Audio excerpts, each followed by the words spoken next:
Hello guys, so today we are going to learn the HP's lecture number 5। तो हमने already HP के 4 lecture cover कर दिए। So today we are going to start the lecture number 5 in the HP first. तो हम करने जा रहे हैं आज एचपी का लेक्चर नंबर 5 स्टार्ट। उसमें हम पढ़ने जा रहे हैं transport across the cell membrane.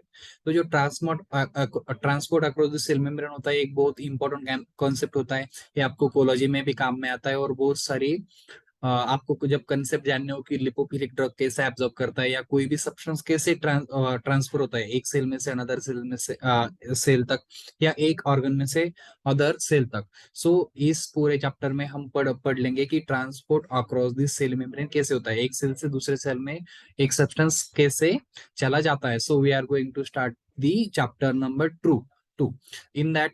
सो आपको सबसे पहले ये पता होना चाहिए कि उस सेल मेम्ब्रेन क्या होती है। So what is the cell membrane? So cell membrane is the barrier that separate the internal organelle of the cell from the extracellular material। सबसे पहले आपको सेल का क्या पता होगा, स्ट्रक्चर तो पता ही होगा। ये क्या होता है, सेल का स्ट्रक्चर होता है। उसमें एक होता है क्या, तो ये होती है सबसे आउटर मोस्ट वाला क्या होता है, तो ये हो गई इसकी cell membrane. Okay, so that is the outer covering of the cell is the cell membrane. Outer covering of the cell is the cell membrane. Okay, तो ये क्या करती है, खुद को सेपरेट करती है from the extra cellular material. अगर इसके बाहर कुछ भी मटेरियल है, ओके, सो ये इसके बाहर का मटेरियल है। So this membrane separate this cell, this membrane separate this cell from the extracellular material। okay, this cell membrane separate extracellular material from the cell. So हम इसे और भी एक नाम से बुलाते हैं, जैसे कि आपने कई बार सुना होगा कि this is the plasma membrane. So we also called it as the plasma membrane.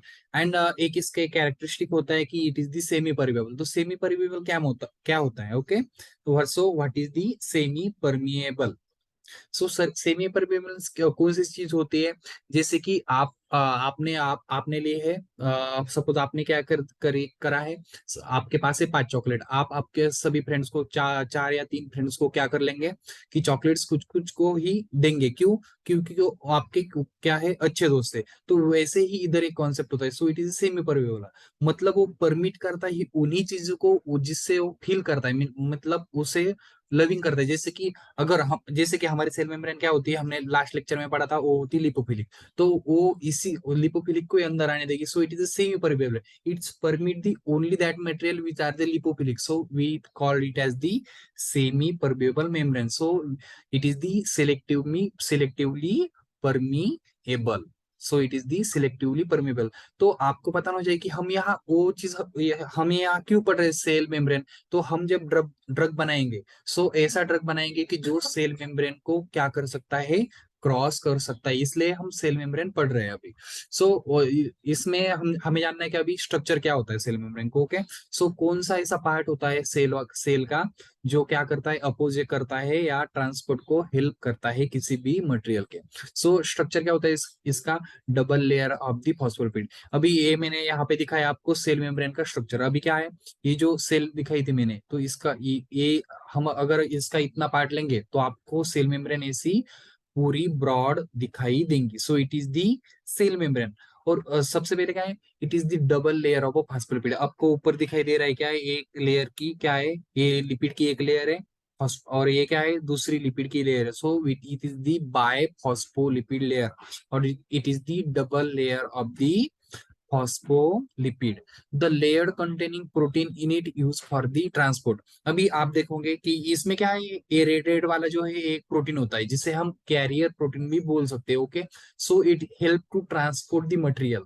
तो इसमें से क्या होगा, अगर कुछ मटेरियल को ट्रांसपोर्ट होना है तो वो कहाँ से होंगे, it is from the protein, it is transported from the protein, it is transported from the protein, and this is the two bilayer of the lipid. और ये होते हैं कई कार्बोहाइड्रेट चेन्स जो कि प्रोटीन्स को अटैच होते हैं। इनका कोई खास फंक्शन तो नहीं होता है, पर अभी यही याद रखिए कि कार्बोहाइड्रेट चेन्स कहाँ अटैच होती है, प्रोटीन्स को अटैच होती है। और प्रोटीन्स कहाँ होते हैं, इम्बेडेड। इम्बेडेड मतलब उसमें घुस जाते हैं in between the two bilayer of the lipid.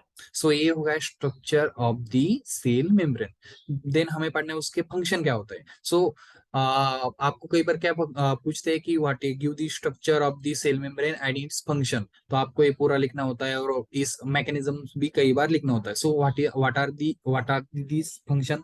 So ये क्या करता है, हमें हमारी सेल को प्रोटेक्ट कर सकता है। अगर कोई भी पॉइजनस मटेरियल आता है और सेल को क्या कर सकता है, कंटेमिनेट कर सकता है, सेल को क्या कर सकता है, मोर्टेलिटी की तरफ ले जा सकता है, मतलब सेल डेड हो सकती है। So it is work as the protective function. Then selectively permeable है, ये उन्हीं चीजों को परमिएट करेगा जिससे इसको फायदा होगा। सो it is the selectively permeable. Absorptive function ये क्या करता है, अगर कोई चीज बाहर है और वो उसके लिए क्या है, उसके लिए क्या है यूजफुल है, तो वो क्या करता है, वो एब्जॉर्ब कर लेता है। देन एक्सक्रेटरी फंक्शन, ये क्या करता है, कुछ जो ऐसी चीजें होंगी सेल में जो कि सेल के यूज की नहीं होंगी, तो वो चीजें भी ये क्या करता है, एक्सक्रेट करता है। क्या, cell membrane, it is excretory in the function. Then it is also exchange of the gases, एक कई तरफ क्या करता है, जैसे कि हमारे जो मेनली जो बॉडी होती है, इंटरनल बॉडी में तो ये फंक्शन नहीं दिखाता है, पर हमारी जो आउटर बॉडी है, जैसे कि हम रेटिना भी देखते हैं आई का, तो आई का रेटिना में क्या होता है कि एक्सचेंज ऑफ द गैसेस, हमारी क्या करता है, एटमोस्फेयर से क्या कर लेता है वो, एक्सचेंज ऑफ द गैसेस। तो एक आई का फंक्शन हो गया, it is the function of the cell membrane. Then maintenance of the shape and size of the cell, तो ये फंक्शन तो जनरली और सबसे इंपॉर्टेंट फंक्शन यही है सेल मेम्ब्रेन का, कि क्या करना, कि शेप जो है, जो हमारे सेल का क्या है शेप है, वो मेंटेन करना, और सेल की साइज डिफाइन करना। सेल की साइज क्या होनी चाहिए, सेल का शेप क्या होना चाहिए, डिफाइन करना किसका वर्क होता है, it is the function of cell membrane. Then we have to learn the transport mechanism of the cell. तो सेल में कौन कौन से ट्रांसपोर्ट मैकेनिज्म्स होते हैं, तो इसमें हम पढ़ेंगे, these are there are the two mainly processes that, मतलब इसमें दो ऐसे प्रोसेसेस होते हैं जिससे क्या होता है, मटेरियल ट्रांसपोर्ट होता है from one place to the another place. तो सबसे पहले क्या होता है, एक होता है active process and second one is the passive process. तो एक्टिव में क्या होता है, ये transport on the basis of किस पे डिवाइड होगा है, so it is divided on the basis of utilization of energy. Active means क्या है, इसमें यूटिलाइजेशन होगा किसका, एटीपी का। the process in which utilization of energy take place is known as the active process। तो ये हो गई इसकी डेफिनेशन। सो पैसिव क्या है, without use of energy process carried out is known as the passive processes. तो इसमें होती है, एक प्राइमरी होती है, primary transport and secondary transport.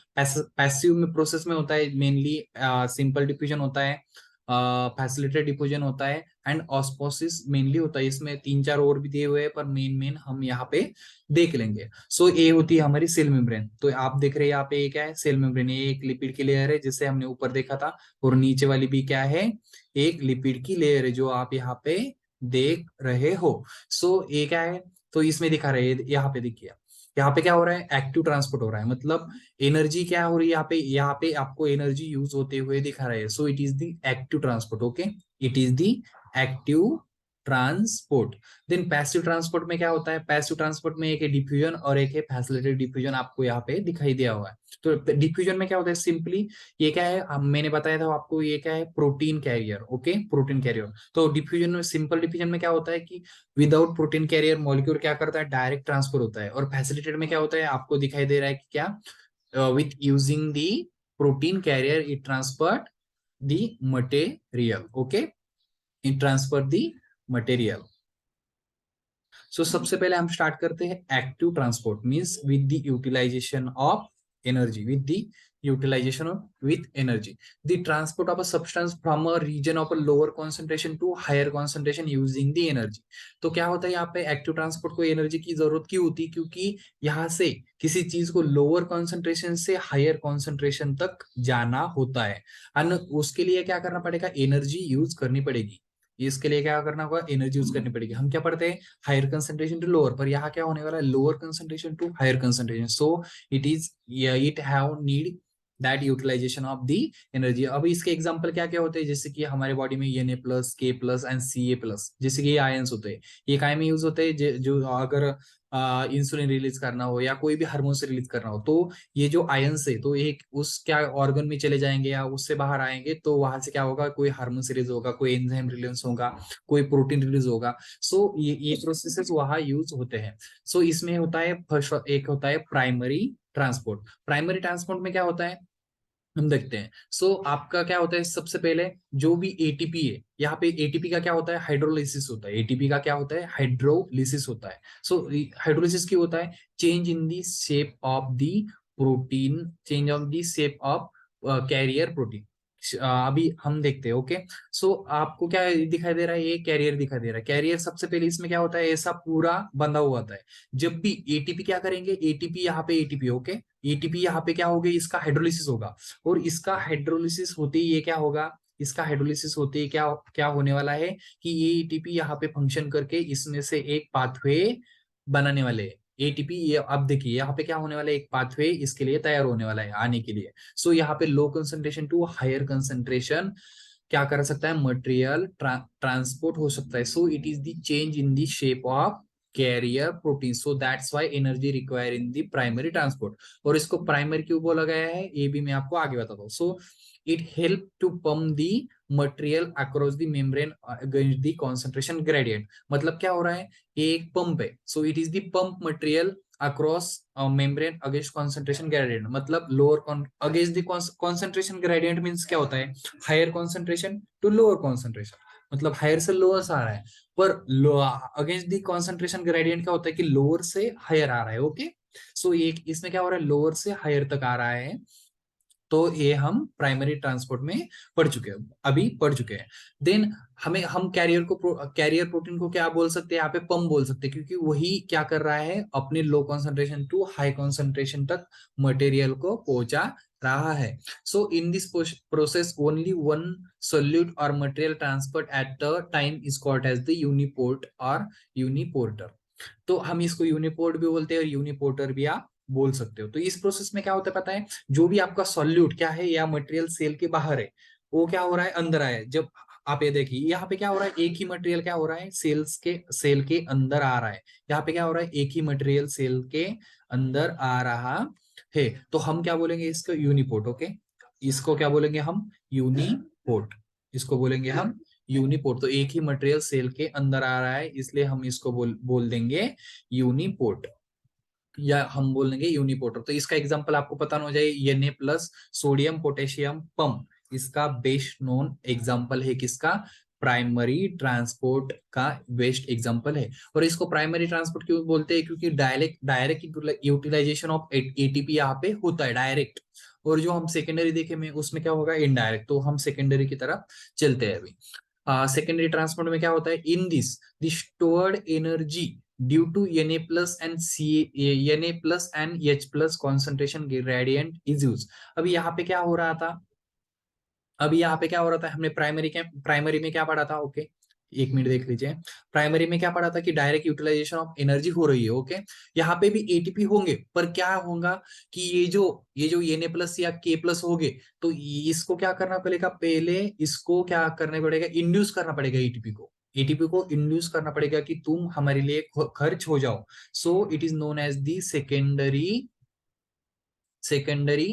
It is known as the secondary transport और सेकेंडरी प्रोसेस। तो इसमें क्या होता है, इसमें होता है ये चीज, हम इसकी प्रोसेस देख लेते हैं। So in the stored energy due to the Na plus and Na plus and H plus concentration gradient is used to transport the material across the membrane. तो इसमें इसी कारण क्या होता है, मटेरियल ट्रांसपोर्ट होता है अक्रॉस दी सेल मेम्ब्रेन। तो हम इसकी पूरी प्रोसेस नीचे देख लेते हैं। As the energy use indirectly it is known as the secondary transport. Indirectly energy use होती है, इसलिए हम इसको बोलते हैं सेकेंडरी ट्रांसपोर्ट, इसलिए इसको हम बोल देते हैं सेकेंडरी ट्रांसपोर्ट। तो इसमें क्या होता है, सबसे पहले क्या होगा, अकुमुलेशन ऑफ Na प्लस और H प्लस। जैसे कि इसमें क्या होने वाला है, किसी एक ही जगह पे क्या होगा, Na प्लस या H प्लस क्या होगा, अकुमुलेशन होगा। इससे क्या हो जाएगा, कॉन्सेंट्रेशन ग्रेडियंट उस जगह का क्या हो जाएगा, कॉन्सेंट्रेशन ग्रेडियंट बढ़ जाएगा। ओके, तो इससे क्या होगा, due to this energy indirectly use. तो कॉन्सेंट्रेशन ग्रेडियंट क्या करता है, वो जो आयन से इकट्ठा हुए वाले, तो वो क्या करता है, इंड्यूस करते हैं कि एटीपी क्या हो जाए, हाइड्रो एटीपी का हाइड्रोलाइज हो जाए, so it induce the ATP to hydrolyse and due to this the energy indirectly use, so we called as the secondary transport और to transport the material from the maintain concentration gradient. तो इससे क्या होता है कि material transport होता है across the cell membrane, तो ये हो गया आपका सेकेंडरी ट्रांसपोर्ट। अब इसमें भी कौन से दो फिनोमेना है, इसमें दो सबसे इंपॉर्टेंट फिनोमेना है, ये आपको पता होना चाहिए, जनरली एमसीक्यू में ज्यादातर पूछे जाते हैं। तो in this two ions transport at a time, तो इसमें क्या होता है, हमने ऊपर क्या देखा था कि one ions eight a time क्या हो रहा है, ट्रांसफर हो रहा है। हमने क्या देखा था, वन ही आटम एट अ टाइम्स क्या हो रहा है, ट्रांसपोर्ट हो रहा है। पर इसमें क्या होता है सिम्पोर्ट में, अभी देखो, in this two ions transport at a time, इसमें क्या होता है at a time two ions क्या हो रहे हैं, ट्रांसपोर्ट हो रहा है। अभी टू आयंस हो गए तो दो एक ही डायरेक्शन में जाएगा, एक आएगा और एक जाएगा, means one in same direction, one in opposite direction. Okay, one in same direction में आपको यहाँ पे अच्छी तरह एग्जांपल देके बताता था।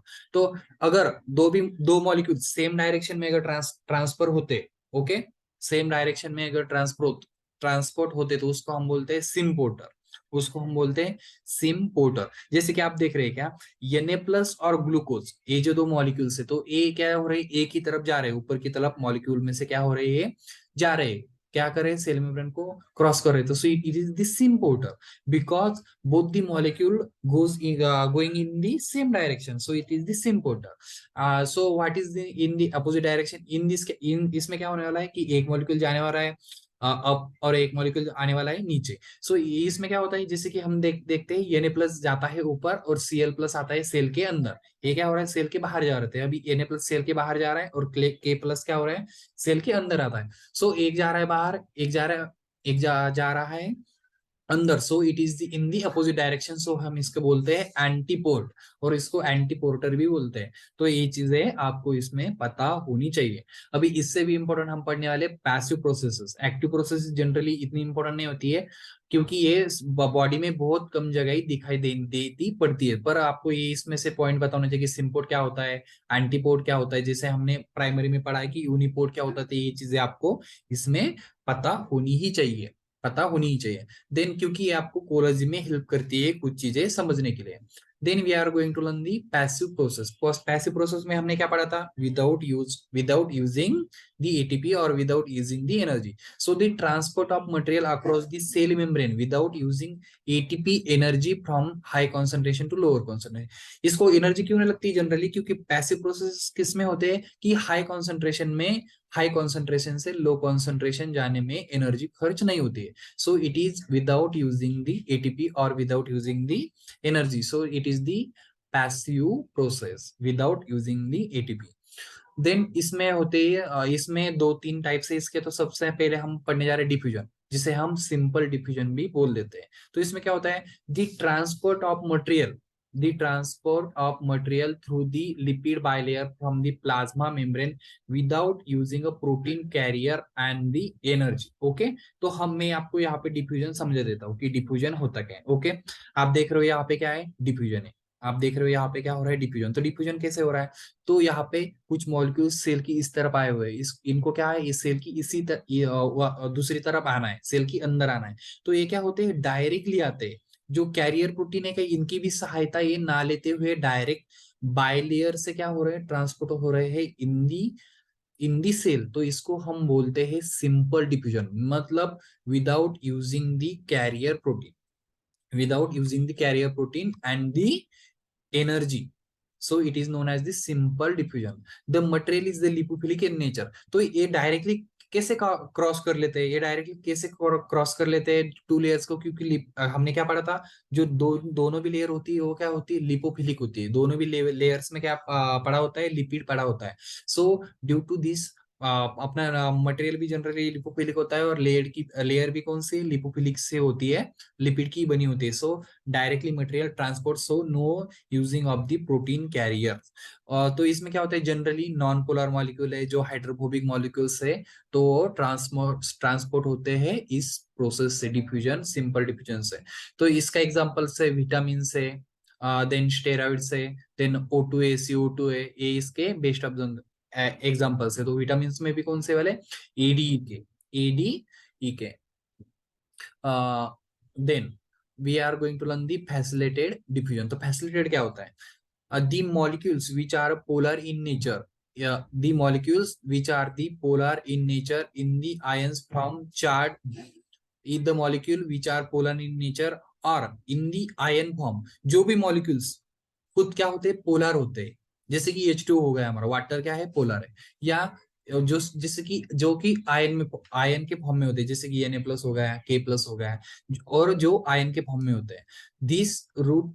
तो ये सारे क्या करते हैं? जो भी पोलर होते हैं और आयनिक फॉर्म में होते हैं, it is transported by the facilitated diffusion. तो ये चीज आपको याद रखनी है, एग्जाम में लिखते वक्त आपके काम आ सकती है, और आपको कई फार्माकोलॉजी की भी कंसेप्ट समझते हुए काम आ सकती है, कि आपको पता चल जाएगा कि ये प्लस वाला यहाँ से कौन से डिफ्यूजन से पास कर जाएगा या कौन से प्रोसेस से पास कर जाएगा।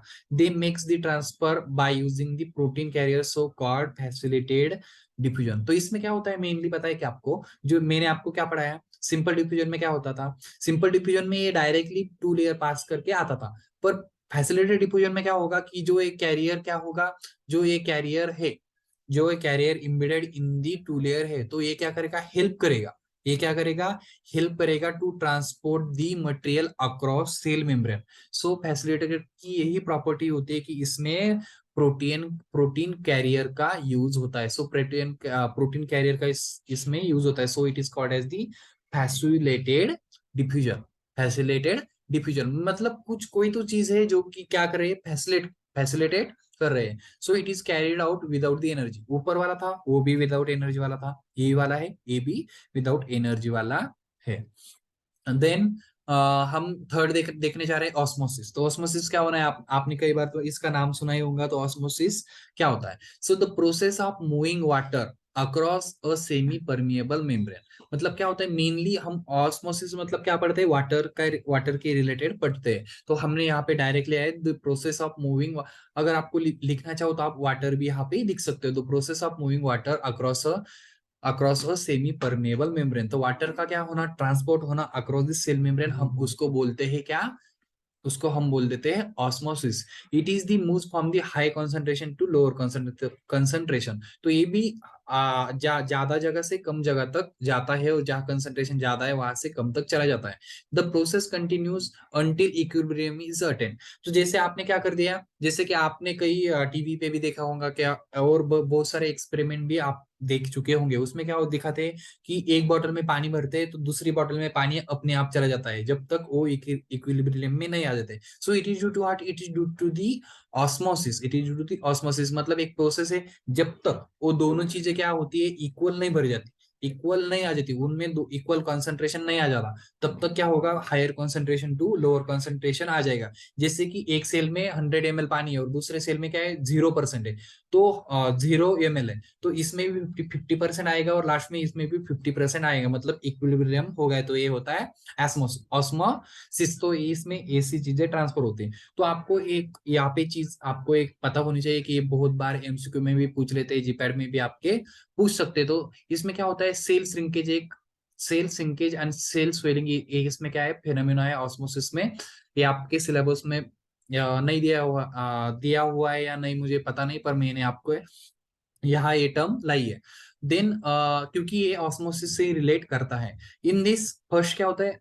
यहाँ पे देख लीजिए आप, एक हमारे पास है आइसोटोनिक सॉल्यूशन, एक है हमारे पास हाइपोटोनिक सॉल्यूशन, और एक है हाइपरटोनिक सॉल्यूशन। अभी आइसोटोनिक क्या होता है? मतलब कि सेल के अंदर जो कंसंट्रेशन, हम ऐसा सॉल्यूशन लेंगे कि सेल के अंदर भी सेम कंसंट्रेशन रहेगा और सेल के बाहर भी क्या होगा? सेम कंसंट्रेशन रहेगा। जैसे कि हम क्या करते हैं? NaCl पकड़ लेते हैं, हम ऐसा NaCl का सोल्यूशन लेंगे जो सेल में भी उतना ही कंसंट्रेशन रहेगा, और H2O में भी क्या होगा? उतना ही कंसंट्रेशन रहेगा। तो क्या होगा कि कुछ H2O क्या होगा? कुछ जो सॉल्यूशन हम लेने वाले, सॉल्वेंट लेने वाले, तो इसमें क्या होगा? हम क्या सॉल्वेंट जो लेने वाले H2O में क्या मिक्स करने देते हैं? हम NaCl, या जनरली आप कोई भी अदर सॉल्वेंट भी ले सकते हो, पर हमने यहाँ पे H2O solvent as a solvent लिया है। तो इसमें क्या होगा कि कुछ क्या होगा? वाटर सेल के अंदर आएगा, पर ये क्या है? आइसोटोनिक है, इन दोनों का भी कंसंट्रेशन क्या है? सेम है, तो अंदर आएगा इस तरफ से, तो बाहर भी चला जाएगा दूसरी तरफ से। So it is the isotonic solution, both the solute, okay.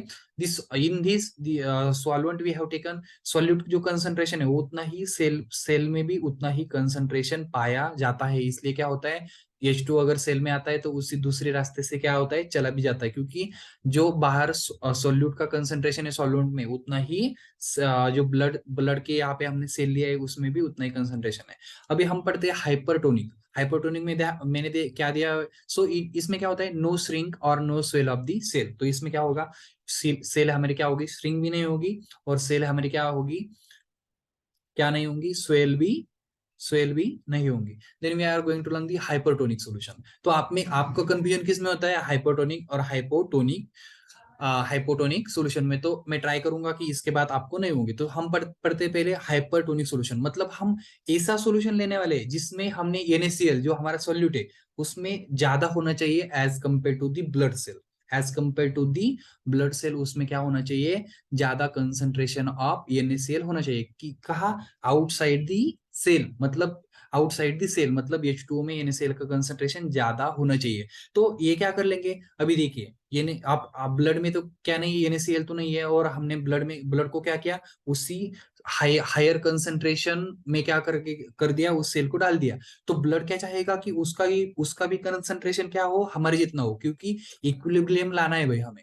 तो वो क्या कर लेंगे, ब्लड अपना जो खुद का वाटर है वो बाहर क्या कर लेंगे, बाहर डाल देंगे, क्योंकि वो डाइल्यूट हो जाए, उसका कंसंट्रेशन क्या होना, कंसंट्रेशन क्या हो जाए, कम हो जाए। कि आप बोलेंगे अभी वो क्या कर रहा है, सिर्फ वाटर डाल रहा है, पर इससे क्या होता है कि डाइल्यूट हो जाता है। कोई भी क्या हो जाता है, अगर कंसंट्रेशन जाता है और उसमें हम वाटर डाल देते हैं तो इससे वो चीज क्या हो जाती है, डाइल्यूट हो जाती है। सो वाट ये क्या कर देता है, हमारा आरबीसी खुद का H2O क्या कर देता है, बाहर छोड़ देता है, क्योंकि बाहर क्या है उसके, ज्यादा अमाउंट ऑफ NaCl क्या है, हायर। सो इसमें अगर ज्यादा वाटर चला जाता है तो अमाउंट ऑफ NaCl क्या हो जाएगा, कम हो जाएगा, और वाटर क्या हो जाएगा, ज्यादा। So due to this phenomenon क्या होता है कि हमारे आरबीसी सेल जो है क्या करते हैं, श्रिंक, क्योंकि उनको वाटर छोड़ना है। अगर वाटर वो छोड़ते तो उनमें सेप रहेगा कुछ नहीं, तो वो हो जाएंगे श्रिंक, वो क्या हो जाएंगे, श्रिंक हो जाएंगे। Then we are going towards the hypotonic solution. तो इसमें क्या होगा, vice versa to the hypotonic solution. तो इसमें क्या कर रहा था हमने, हायर कंसंट्रेशन ऑफ सोल्यूट लिया था, तो दूसरी यहाँ पे क्या कर लेंगे हम, low concentration of solution solute लेंगे। मतलब ऐसा ऐसा सॉल्यूशन लेंगे जिसमें क्या होगा, NaCl कम होगा as compare to the blood. NaCl क्या होने वाला है, कम होने वाला है as compare to the blood, कम होने वाला है। सो कंसंट्रेशन मैच करने के लिए ये जो सारी चीजें है, इसमें क्या है अभी, कंसंट्रेशन के किसका है, ज्यादा NaCl का ज्यादा है, तो ये क्या कर लेगी, अपनी तरफ बाहर का H2O खींच लेंगी। क्यों, क्योंकि इन्हें अपनी तरफ H2O लेके क्या करना है, बाहर के सॉल्वेंट जो है उसके कंसंट्रेशन को मैच करना है। तो ये अपनी तरफ क्या कर लेगी, वाटर अपनी तरफ खींच लेंगी। सो वाटर इसलिए खींच लेंगी क्योंकि खुद को डाइल्यूट करना है, क्योंकि उनमें कंसंट्रेशन ज्यादा है इस वक्त, क्या किसका, NaCl का, खुद को डायलेट कर रहे हैं। तो डाइल्यूट करते हो क्या हो जाएगा कि वो अपने अंदर तो H2O ले रहा है, सो इससे वो क्या हो जाएगा, इससे हो जाएगा swelling of the cell. So in this आपको ये क्या याद रखना है, आइसोटोनिक में कि नो श्रिंकेज और swelling of the cell. Hypotonic में आपको याद रखना है कि सेल श्रिंक होता है। हाइपोटोनिक में आपको याद रखना है कि सेल क्या होता है, स्वेल होता है। आपको चला होगा कि सेल क्या होता है, श्रिंक क्यों होता है, स्वेल क्यों होता है, या से क्यों नहीं होता श्रिंक और swell, due to the isotonic solution. तो उम्मीद करता हूँ कि ये लेक्चर आपको समझ में आ गया होगा। अगर इसमें से कोई भी कहीं भी आपको दिक्कत आती है तो आप कमेंट सेक्शन में मुझे आपका प्रॉब्लम पूछ सकते हैं। So thank you for watching the video.